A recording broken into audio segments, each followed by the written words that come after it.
അധ്യാത്മരാമായണം ലളിതാർത്ഥ ചിന്ത ഭാഗം 15. ഹരിശ്രീ ഗണപതയേ നമ. അവിഘ്നമസ്തു.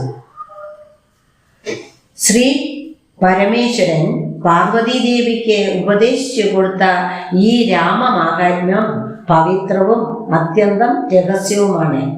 ശ്രീരാമചന്ദ്രൻ വായുപുത്രനായ ഹനുമാന് ഉപദേശിച്ച പാപകരവും ഹൃദ്യവും ആനന്ദകരവും സർവവേദാന്തസാര സംഗ്രഹവുമായ ഈ രാമതത്വം ഭക്തിപൂർവം പഠിക്കുന്നവൻ മുക്തനാകുമെന്ന കാര്യത്തിൽ സംശയമില്ല.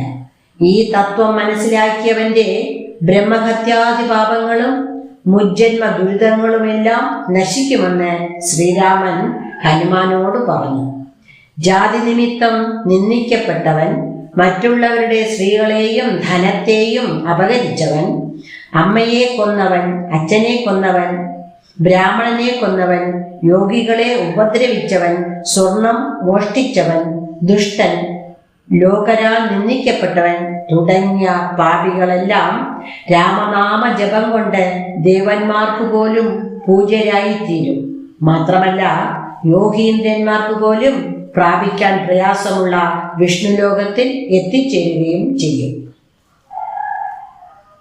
ശ്രീ മഹാദേവൻ മഹാദേവിയോടരുൾ ചെയ്ത രാമമാഹാത്മ്യമിതം പവിത്രം ഗുഹ്യതമം സാക്ഷാൽ ശ്രീരാമ പ്രോക്തം വായുപുത്രനായിക്കൊണ്ട് മോക്ഷതം പാപകരം ഗൃത്യമാനന്ദോദയം സർവവേദാന്തസാര സംഗ്രഹം രാമതത്വം ദിവ്യനാം ഹനുമാനോടുപദേശിച്ചതെല്ലാം ഭക്തി പൂണ്ടനാരദം പഠിച്ചിടുന്ന പുമാൻ മുക്തനായി വരുമൊരു സംശയമില്ല നാഥേ.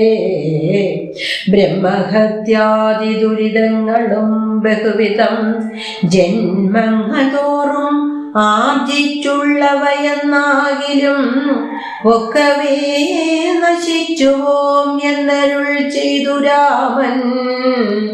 മർക്കടപ്രവരനോടെന്നതു സത്യമല്ലോ. ജാതി നിന്ദിതൻ പരശ്രീധനകാരി, പാപി മാതൃഘാതകൻ പിതൃഘാതകൻ, ബ്രഹ്മഹന്ത യോഗി വൃന്ദാപകാരി, സുവർണസ്തേയി ദുഷ്ടൻ ലോകനിന്ദിതനേറ്റമെങ്കിലും അവൻ ഭക്ത്യാ രാമനാമത്തെ ജപിച്ചിടുകിൽ ദേവകളാൽ ആമോദപൂർവം പൂജ്യനായി വരുമത്രയല്ല. യോഗീന്ദ്രന്മാരാൽ പോലും അലഭ്യമായ വിഷ്ണുലോകത്തെ പ്രാപിച്ചിടും ഇല്ല സംശയമേതും. ഓം നമോ ഭഗവതേ വാസുദേവായ. ഓം നമോ ഭഗവതേ ശ്രീരാമചന്ദ്രായ.